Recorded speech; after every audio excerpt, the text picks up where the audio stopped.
And we're looking at listening to God. And we're coming today to a very, very important teaching in this whole series. And it has to do with judging prophetic revelations. All that I've been saying throughout this series points to the fact that God does speak to us and that we are called to listen to Him with hearing, obedient, humble hearts so that we might do what He tells us to do. But throughout it all, I've been warning that we must be careful to check out these prophetic revelations. Otherwise, we could be deceived, misguided, and maybe go into error or get into confusion. It's very, very important that we know how to test all forms of prophetic revelation.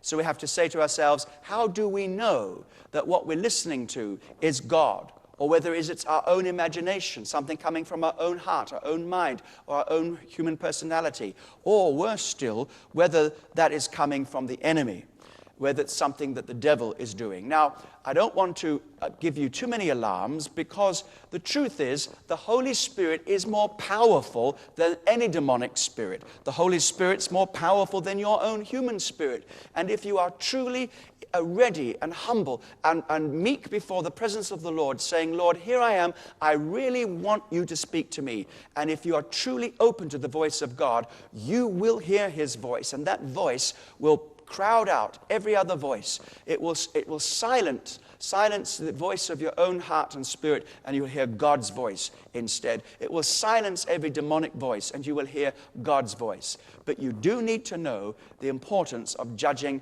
prophetic revelation.